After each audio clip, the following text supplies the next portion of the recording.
With a full-blown Israeli assault on Rafah imminent, Egypt has begun building a walled encampment in the Sinai Peninsula. Gaza borders the Sinai region, which is to its south, and clearing Palestinians into the Sinai has been a long-term aim of the Israelis since October the 7th. That ambition had seemed like a step too far for both Egypt and Israel's American backers, who believed expelling Palestinians from Gaza into Egypt would destabilize the region. Obviously, it's already destabilized, but they thought that would sort of cross a red line. But Egypt appears to be preparing for at least some Palestinians to cross that border.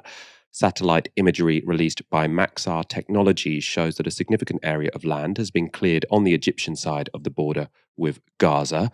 The NGO Sinai Foundation for Human Rights has released footage of a 7-foot high concrete fence being built in the area. According to the Wall Street Journal, this would be the area of the enclosure in blue. You can see here they've marked out a buffer zone around the border with Gaza, and the fortified camp being built would cover 8 square miles. That's in red there. According to Egyptian officials who spoke to the Wall Street Journal, large numbers of tents, as yet unassembled, have been delivered to the site. They report the camp will have a capacity of 100,000 people, but that Egypt hopes to keep numbers crossing the border to below that figure. Egyptian authorities have not publicly acknowledged the construction of the camp, and it's believed it's not the product of a deal between the Israelis and the Egyptians, but rather the Egyptians making preparations for an outcome outside of their control. An Egyptian security analyst told the Wall Street Journal this: "It's a multi-pronged effort from Egypt to counter any scenario that is not according to its accepted conditions.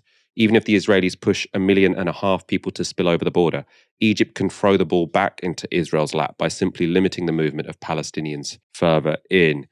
Really quite horrible sort of reading that. You're getting this sort of game of poker, which involves a lot of humans, a lot of desperate individuals in the middle of it. So sort of Egypt saying, the Israelis, I think what they wanted to do was to force people to sort of break through the border with Egypt. And then if those people, go into Egypt proper, then, Egypt will feel under a lot of pressure to give them refugee status and then for them to stay there. I think Egypt thinks, well, if we block them all up in this compound, in this encampment in the Sinai, then this still remains sort of an international problem, because once people have gone into Egypt, then that's facts on the grounds which have been changed. So I think, this idea is you'll get these desperate Palestinians in this walled encampment, and then there'll be a standoff between different international players who's going to sort this out.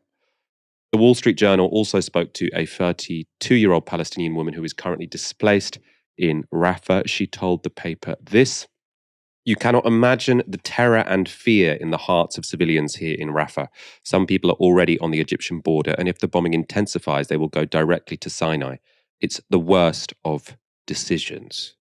She's saying terrible decision that people have to make. Footage today has emerged of a car being hit by Israeli airstrike next to tents housing refugees in Rafah.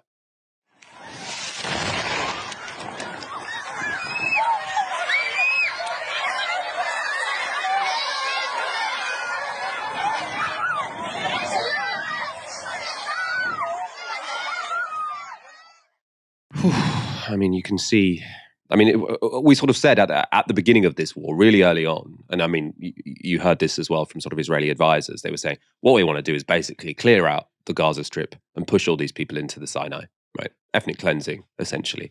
They wanted a deal initially with the Egyptians. So I think there was originally diplomacy. Can you take all of these people? We'll give you some money. Egypt said no. They said no because it would be incredibly destabilizing to their country. One, because they would have been seen to Egyptians to have been collaborating with ethnic cleansing of the Palestinians, sort of collaborating with Israel. And two, it would be destabilizing to have lots of refugees who, might want to continue the struggle against Israel, quite understandably, right? So for those two reasons, Egypt said no. After that, we sort of discussed that potentially the plan was then to bunch Palestinians up close to the Rafah border and make life so intolerable that they end up sort of forcing their way through.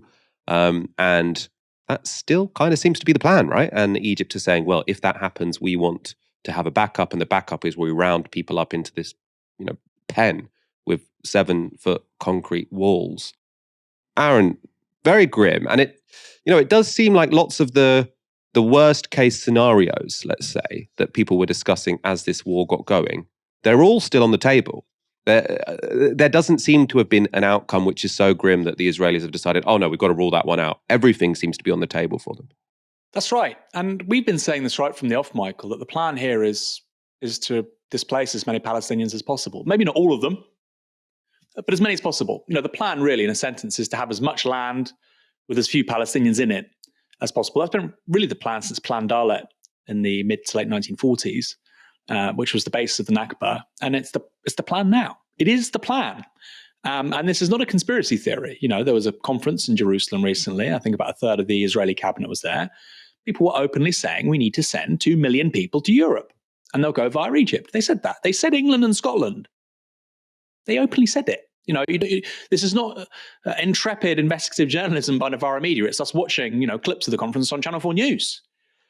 So this is a big part of the plan to displace people. And some people I've spoken to who are pretty knowledgeable about Egypt-Israeli relations, they think, frankly, that there may be a quid pro quo where if the Israelis destroy the border crossing, Egypt accepts them. Who knows? But they can't be seen to be taking them in voluntarily for the reasons you say, geopolitically, diplomatically. Of course, also, there is the economic dimension. Egypt has 35% inflation, has no money. It's broke. This is a country of 100 million people, no natural resources in terms of energy, no hydrocarbons, obviously very fertile because of the Nile Basin and whatnot, but no hydrocarbons. Huge political volatility would result from 2 million plus Palestinians going into Egypt. And of course, they would settle in Sinai, and you would still have some kind of resistance movement. That's inevitable. When you displace people, you get resistance movements. That is as sure as night follows day. At which point you, of course, have the IDF potentially attacking Sinai, bombing Sinai, drone striking Sinai, which is Egyptian soil. Again, if you're Egypt, you don't want that. So there would have to be some massive incentives for the Egyptians, even if they were particularly cynical and depraved, to enable this, which are kind of unthinkable. Although some people have put that to me. It is, I think, a very real possibility that those people that are displaced to Egypt then subsequently come to Europe, as I already said. There was a great quote in the Financial Times, really at the start of this thing, I think it was at the end of October, where an Egyptian diplomat said, and this was, a source said this to the Financial Times, an Egyptian diplomat said, if Israel forces them to come here, we will send them to you because you are the people that are arming them, enabling them. It's not our problem. And finally, there is this meme saying, well, all these Arab countries exist, stretching all the way from Morocco on the Atlantic all the way through to Iraq and, Yemen and the south of the Arabian Peninsula. All these Arab countries exist. Why won't they take them? Well, firstly, of course, that's a ridiculous argument for ethnic cleansing and genocide. But secondly, it's very bizarre that the same people that make that argument also say that we should shut the borders and not allow refugees into this country.